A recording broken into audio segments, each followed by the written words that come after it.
Welcome to my channel Forensic Insights.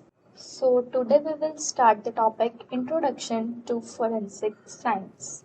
What is forensic science? The word forensic derives from the Latin term forensis, which means pertaining to the form or public discussion or debate.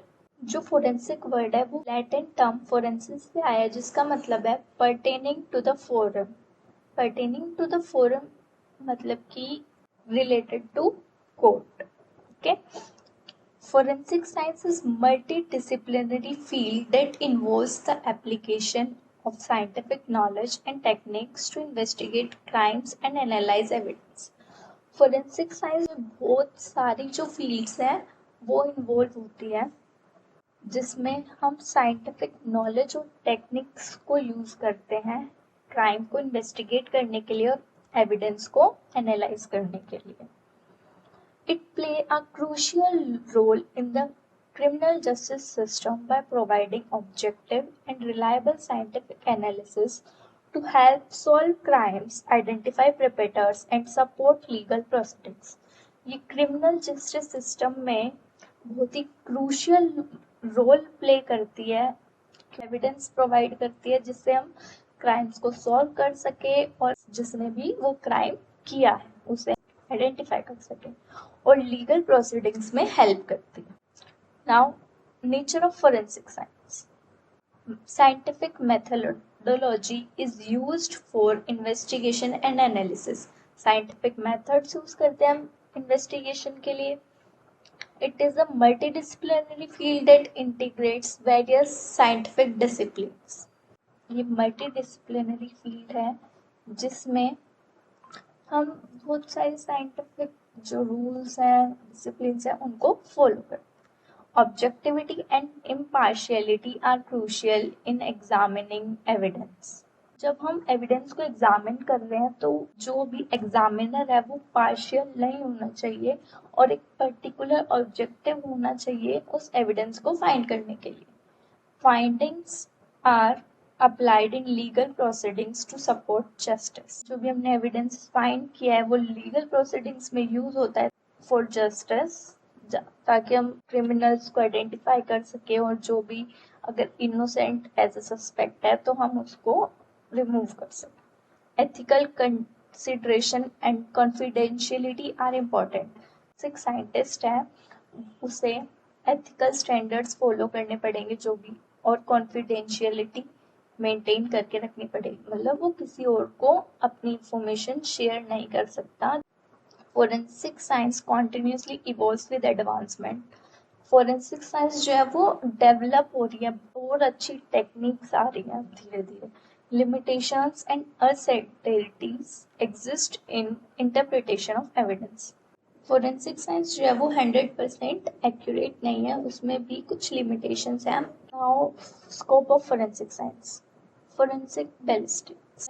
Forensic ballistic में हम fire arms और tools की examination करते हैं जो crime में involve हुए हैं. फोरेंसिक साइकोलॉजी, ये हम क्रिमिनल के मोडस ऑपरेंडी को जानने के लिए करते हैं कि क्रिमिनल ने ये क्यों किया, मतलब उसका क्या मोटिव था इसके पीछे. फोरेंसिक मेडिसिन, ये हम टाइम सिंस डेथ पता करने के लिए यूज करते हैं कि कितना टाइम हो गया है डेथ को. ठीक है. फोरेंसिक एंथ्रोपोलॉजी, हम जैसे स्केलेटन्स होते हैं उसमें यूज करते हैं एज जानने के लिए, सेक्स जानने के लिए. फोरेंसिक बायोलॉजी एंड सेरोलॉजी, इसमें हम बॉडी फ्लूइड्स का एग्जामिनेशन करते हैं जो भी हमें क्राइम सीन में मिले हैं जैसे कि blood, urine, semen etcetera. Cyber and digital forensic, digital जो भी एविडेंस वगैरह है उसको एग्जामिन करना.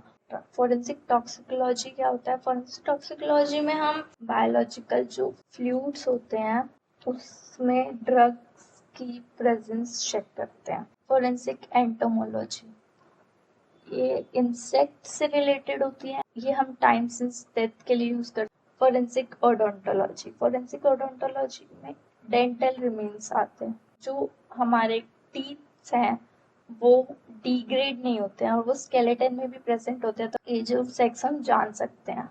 फोरेंसिक केमिस्ट्री, हमें केमिकल सब्सटेंस में, किसी भी सब्सटेंस में ड्रग्स या पॉइजन की प्रेजेंस, अमाउंट या किस टाइप का है वो जानने के लिए फोरेंसिक डॉक्यूमेंट एग्जामिनेशन, ये फोर्जरी वगैरह में यूज होता है।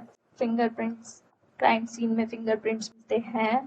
फोरेंसिक डीएनए एनालिसिस, हमें क्राइम सीन पे ब्लड, यूरिन, सीमन ये सब मिलता है। डीएनए एक्सट्रैक्ट करके हम पता लगा सकते हैं वो किस पर्सन का है। फोरेंसिक फोटोग्राफी, एविडेंसेस की फोटो लेना, क्राइम सीन की फोटो लेना, ये सब इसमें इन्वॉल्व होता है। Need for forensic science, crime को सॉल्व करने के लिए, ठीक है, फैक्ट्स एस्टैब्लिश करने के लिए केस में, क्योंकि कोर्ट्स जो है वो फैक्ट्स मांगते हैं, कोई भी बातों के ऊपर अपनी जजमेंट नहीं देते हैं, ठीक है। इम्पार्शियल और रिलायबल एविडेंस, इम्पोर्टेंट जो एविडेंस है वो मिल सके जिससे हम क्राइम सॉल्व कर सकते हैं। आइडेंटिफाई प्रिपेटर्स, जो रियल प्रिपेटर है, क्रिमिनल है, उसको हम आइडेंटिफाई करने के लिए फोरेंसिक साइंस का यूज करते हैं। एक्सोनरेटिंग द इनोसेंट, अगर हम किसी इनोसेंट को एज सस्पेक्ट मान लिया है तो हम एविडेंस के बेसिस पे हम फाइंड करके हम पता लगा सकते हैं कि वो उसने क्राइम किया है या नहीं किया। पब्लिक सेफ्टी एंड सिक्योरिटी के लिए बहुत ज़्यादा इम्पोर्टेंट है, क्योंकि बहुत ज़्यादा क्राइम्स बढ़ रहे हैं, तो इसलिए एडवांसमेंट ऑफ जस्टिस, इंडिया का जस्टिस सिस्टम है वो इम्प्रूव होगा। Ethics in forensic science, integrity of the evidence, evidence जो है वो टैम्पर नहीं होना चाहिए। Impartiality of examination, examiner evidence को एग्जामिन कर रहा है तो वो पार्शियल नहीं होना चाहिए। कॉन्फिडेंशियलिटी, जो भी वो केसेस सॉल्व कर रहा है, ये जो भी उसे इंफॉर्मेशन मिली है वो कॉन्फिडेंशियल रखेगा, वो किसी से शेयर नहीं करेगा एक्सेप्ट जो भी केस में इन्वॉल्व है। क्वालिटी एश्योरेंस, इसमें जो हम टेक्निक्स या मेथड्स यूज करते हैं एविडेंस के एग्जामिनेशन के लिए, वो अच्छी क्वालिटी की होनी चाहिए ताकि हमारे फॉल्स रिजल्ट्स के चांसेस ना हो। कॉन्टिन्यूस एजुकेशन, जो भी मतलब फोरेंसिक एक्सपर्ट है, साइंटिस्ट है, अपनी जो भी स्किल्स हैं उन्हें डेवलप करते रहना चाहिए ताकि वो बेटर एग्जामिनेशन कर सके एविडेंसेस की। कोलैबोरेशन, प्रोफेशनलिज्म, फोरेंसिक एक्सपर्ट्स को एक दूसरे के साथ प्रोफेशनलिज्म मेंटेन करना चाहिए। टेस्टिमनी एंड एक्सपर्टीज, जो भी हमारी फाइंडिंग्स आई हैं एविडेंस के एग्जामिनेशन से वो एक्यूरेट होनी चाहिए, डिटेल डिस्क्रिप्शन होनी चाहिए ताकि जो उस फील्ड से रिलेटेड नहीं है वो उसे भी समझ आ जाए। आई होप आपको समझ आ गया होगा। But is forensic science, nature, scope, need, ethics. Thank you. Please like, comment and share and subscribe my channel.